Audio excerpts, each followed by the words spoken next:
Ya, cuma ada bedanya tadi. Kalau di singgung Rocky Gerung, kalau dia bilang dukung segala macam, tapi bukan untuk orang yang di bawah strata sosial dia, tapi untuk yang di atas. Sehingga ya beda nuansanya jadinya.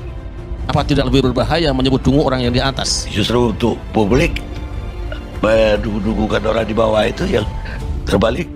Kalau di atas itu orang juga punya kritik macam-macam kalau kita lagi di atas. Halo, assalamualaikum warahmatullahi wabarakatuh. Terima kasih sudah mengklik dan menonton video di channel Kedua Reaction. Kali ini kalian pasti pernah mendengar kata-kata dungu dari Rocky Gerung, dan kemudian belakangan viral kata-kata goblok dari Gus Miftah. Tetapi kedua kata yang hampir memiliki makna yang sama ini mendapatkan reaksi yang berbeda dari masyarakat. Dalam sebuah wawancara, Karni Ilyas memberikan penjelasan kenapa masyarakat menerima secara negatif kata-kata goblok dari Gus Miftah itu karena kata-kata ini dialamatkan kepada masyarakat bawah. Sedangkan kata-kata dungu dari Rocky Gerung itu dialamatkan untuk mengkritik pemerintah. Nah, bagaimanakah video lengkapnya? Berikut. Kita juga menyaksikan Bang Rocky Gerung, mungkin saya ratusan kali nonton videonya bagaimana menggunakan istilah dungu, istilah tolol, istilah apa. Tapi tidak jadi masalah di hadapannya kan, menjadi masalah bagi orang yang di luar. Tidak masalah di audiensnya kan. Tapi orang yang tidak datang di tempat itu kemudian dia potong videonya di luar. Berapa banyak orang mencaci maki beliau gara-gara kalimat itu. Nah, begitu juga Gus Miftah. Saya memang mengatakan bahwa ada kesalahannya di situ. Kesalahannya adalah satu, beliau tidak melihat bahwa sekarang sedang kemarau panjang. Dulu di Bandung pernah ada anak mahasiswa yang melemparkan satu puntung rokok, dilemparkan, dia merasa biasa, tapi 30 hektar hutan kebakaran. Padahal cuma puntung rokok. Mengapa? Karena waktu itu musim kering kemarau panjang, ada ditiup angin. Nah, Indonesia ini sudah 10 tahun lebih kita sedang kemarau panjang karena masalah-masalah politik dan sebagainya. Ketika Gus Miftah mengeluarkan kata-kata goblok, itu dia sedang menjabat sebagai staf khusus Presiden Prabowo. Secara otomatis ini dianggap sebagai sesuatu tindakan yang jumawa dan sombong bagi masyarakat menengah ke bawah atau pada umumnya oleh masyarakat yang menonton video itu. Karena bagaimanapun tidak bisa dilepaskan jabatannya dengan omongan yang dilontarkan pada saat itu. Tanya ketika beliau mengatakan itu, semua tersenyum, semua tertawa, bahkan si pedagangnya sendiri juga tidak tersinggung. Dia merasa tersinggung ketika dipancing oleh media kan. Kamu sebetulnya tersinggung nggak? Iyalah, lu kemarin kok tidak? Kemarin kok tersenyum, kemarin kok tertawa, dan tidak marah-marah. Andai dia marah mungkin dia lemparkan satu gelasnya kepada Gus Miftah. Nyatanya tidak juga. Saya kira seperti itu. Bukan gara-gara gini loh, kita suka mencandain orang yang di bawah kita. Itu ada apa ya, nafsu begitu tuh. Jadi kalau dia di bawah kita itu jadi bahan bulian, bahkan bahan olok-olok oleh orang yang di atasnya. Ini sifat manusia. Apa bukan gara-gara itu Gus Miftah, apalagi dia jadi utusan khusus presiden, enggak dengan lantang bilang orang goblok. Maka tadi yang saya kutip tadi, ketika dia dengan Sindan itu bilang lonte segala macam, apa bukan gara-gara jumawa gitu? Bayangkan misalnya kalau Pak Prabowo akhirnya minta supaya jangan mengundurkan diri, nggak ada soal, nggak ada problem nilai di situ. Yang jadi problem nilai kalau Gus Miftah mengatakan oke, saya terima permintaan Pak Prabowo. Di situ baru ada problem etik. Dan orang akan nilai kepentingan politik mengalahkan kepentingan moral. Kan itu soalnya. Jadi itu dasar kenapa kita mesti selalu kasih argumen di balik posisi-posisi kita tuh. Siapa yang bertaruh? Gus Miftah akan diminta oleh Prabowo untuk tinggal dan dia akan bilang saya memenuhi permintaan Pak Prabowo. Nah, itu jadi busuk. Karena dia udah ambil the highest of public ethics, itu mundur. Udah. Tidak boleh dibujuk lagi. Kalau mau dibujuk, diuji lagi moralnya. Oh, jabatan itu penting, nanti akan ada jabatan baru diberi pada dia. Harusnya Gus Miftah bilang, saya merasa bersalah dan saya tidak mau lagi diminta dalam jabatan apapun. Itu yang namanya kemakrifatan maksimal. Udah dapat nggak dalilnya? Sementara itu Rocky Gerung menjelaskan bahwa sebenarnya problem etisnya itu terletak ketika andaikan Prabowo misalnya mengatakan saya menolak permintaan pengunduran diri Gus Miftah, itu itu tidak akan menjadi masalah.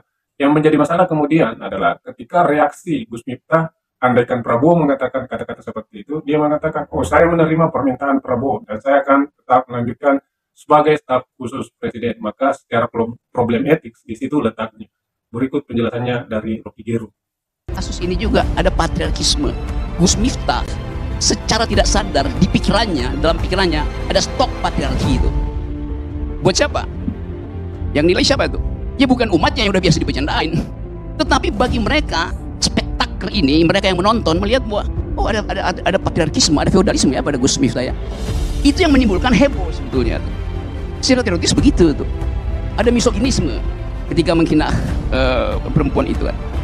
Jadi kita juga hidup di dalam komunitarian ethics yang tidak mungkin kita bahas satu persatu. Oh ini nggak cocok di situ, ini cuma dicocok. Kan nggak bisa kita bilang bahwa ya itu yang tidak ada di situ ya jangan komentar. Lo itu public sphere. Kalau begitu, bahkan kalau Gus Miftah hanya bicara pada 2 orang, direkam oleh satu stasiun TV, Gus Miftah tahu dia bicara ke seluruh Indonesia. Kan itu mesti datang automatically dari dalam stok pikirannya kan tuh. Jadi itu intinya tuh. Kemudian dijelaskan juga bahwa ketika Gus Miftah misalkan menerima atau memutuskan untuk mengundurkan diri dari jabatan khusus presiden secara sadar, maka itu bisa menjadi contoh bagi aparat-aparat negara yang lain atau pejabat-pejabat yang lain ketika melakukan kesalahan dengan secara sadar diri untuk mengundurkan diri. Namun andai kata Gus Miftah tidak mengundurkan diri, maka itu juga akan menjadi hal yang negatif dalam pandangan masyarakat.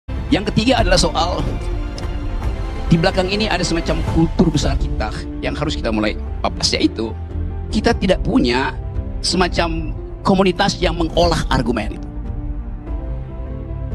Community of thought, argumentative society. Akibatnya yang muncul duluan kemarahan itu. Sebelum menganalisa sudah marah itu, karena nggak mampu berargumentasi. Saya kasih contoh agak cepat-cepat nih. Suatu waktu di Amerika ada heboh, kira-kira sejenis itu. Rektor Harvard University namanya Lawrence Summers. Lawrence Summers ini sebelum jadi rektor Harvard, dia adalah menteri keuangannya Bill Clinton. Dia pensiun, selesai, dia jadi rektor di Harvard University, presiden Harvard University, namanya rektor. Ini orang ahli matematik, bikin riset tentang hubungan variabel untuk melihat efisiensi itu. Satu waktu dia berkomentar begini, ada dosennya di Harvard yang mungkin mau nulis disertasi atau mengambil profesor, dia bilang begini, perempuan itu tidak mampu berpikir matematikal itu.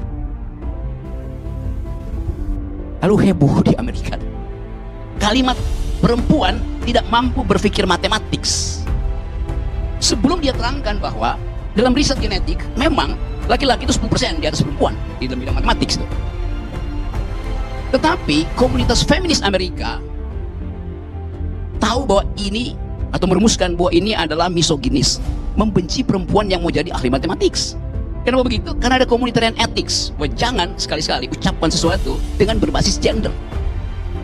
Walaupun itu riset akademis, karena riset akademis tidak pernah final. Riset berikutnya bisa menerangkan bahwa laki-laki itu tidak punya kemampuan untuk menghasilkan kecerdasan bertahan, survive, karena hanya rahim perempuan.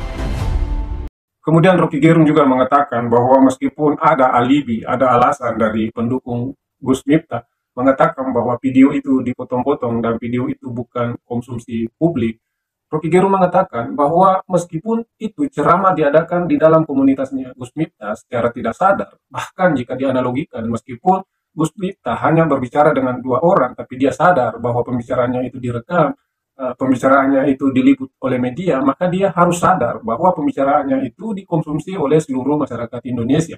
Maka dia tidak bisa membatasi dengan membuat alasan bahwa video itu ditujukan hanya untuk komunitasnya.